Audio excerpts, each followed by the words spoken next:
Hello, everyone. I'm Tom Mees at halftime of tonight's game between the Jacksonville Bulls and the Memphis Showboats. Hope you've enjoyed the first half of action, and now stay tuned for our regular Monday night feature, the USFL highlights. The Menon Halftime Report is being brought to you by Aftershave Conditioner by Menon. Sunday afternoon, Tampa, Florida. Tampa Stadium, the weather was hot inside and out, and the Houston Gamblers were just as hot. With the Tampa Bay Bandits leading 7-0 after a first quarter drive. On the ensuing kickoff, watch Clarence Redan, number 89, taking it on his own 6, gets some great blocking down the left sideline, outfakes kicker Zenon Anderson, he's gone with a 94-yard kickoff return, tying the record that he set a year ago against Jacksonville. That tied the game at 7. Then after a Houston interception of a John Reeves pass, Jim Kelly hits his favorite target, Richard Johnson, 14-7 Houston. Later in the quarter, Tampa's Zenon Anderson back to punt. This time, it's caught by Gerald McNeil. He starts at his own 21. He's off to the races, right up the gut, the middle of the field, 79 yards and a touchdown. And the Tampa Bay Bandit fans are in shock. Their special teams have given up 2 scores, and Houston would lead 21-7.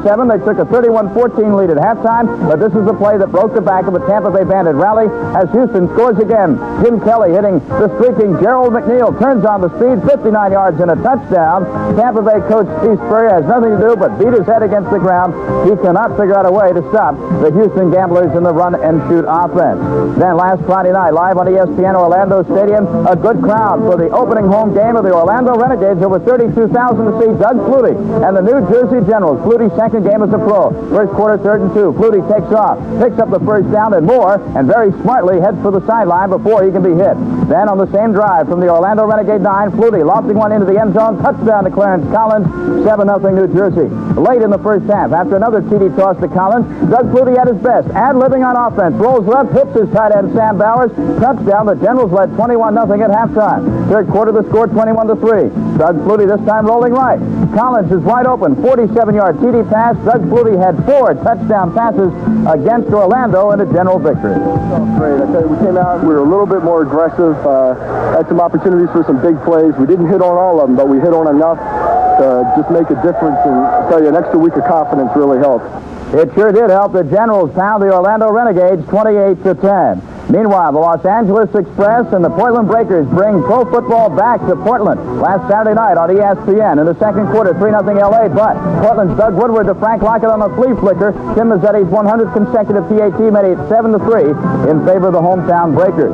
Later in the quarter, Steve Young, the great quarterback for the LA Express, showing his great athletic ability. Nobody's open, so he runs over a couple of guys into the end zone, giving LA a 10-7 lead at halftime. But in the fourth quarter, watch Portland Breaker running back Buford Jordan, who ran for 110 yards in this game, pick up 4 here on this scamper into the end zone, and Vic Corey's Breakers win their home opener at Portland Civic Stadium. The final, Portland upsetting the LA Express 14-10. Birmingham running back Billy Johnson, an unknown from Arkansas A&M, 54 yards on this scamper, setting up the first Denver touchdown of the day as they surprise the Birmingham Stallions. Second quarter, Coach Mouse Davis's run and shoot has Vince Evans at quarterback, and Vince stays in the pocket. It's Leonard Harris for a touchdown. The Denver Gold lead at 23-7. The fans in Birmingham are shocked. Third quarter, it's 26-14 Denver, and Cliff Stout hooks up with Joey Jones out of Alabama. 53-yard score. Denver's lead is cut to only 5, but in the fourth quarter, Denver leading by 10, 33-23. There goes Billy Johnson again. He puts it away with his 8-yard run. The final score, the Denver Gold beat Birmingham in Birmingham by 17 and racked up over 540 yards of offense doing it. Meanwhile, Sunday afternoon, Alamo Stadium, San Antonio. Specialty teams killing the Arizona Outlaws. Hunter Case DeBruin fumbling the snap is tackled at the 2. That led to a San Antonio touchdown, which tied at 7. Arizona leading 14-7. Later on, Rick Neuheisel steps up for the Gunslingers and hits Danny Buggs, who does the rest with some nifty running. Danny Buggs goes 69 yards to pay dirt, giving the San Antonio Gunslingers a 14-14 tie at this point.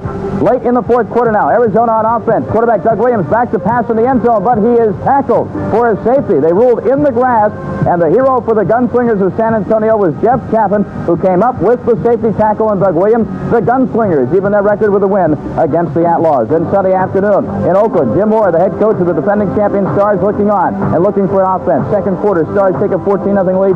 Fusina to Herbert Harris, and the champs look in good shape, 14-0 in front. Third quarter, 17-0 leading Baltimore, but the Invaders get on the board. Bobby Hebert to Gordon Banks. Banks cuts inside, gets some nice blocking, and goes in to Pater. It is 17-7. The Baltimore Stars lead by 10. Fourth quarter, 17-10. Late in the game, Bobby Hebert, touchdown to Anthony Carter with 1 second left in regulation. That ties the game at 17. There will be no scoring in the overtime, and so the first ever tie in the USFL's history, Baltimore 17 and Oakland 17.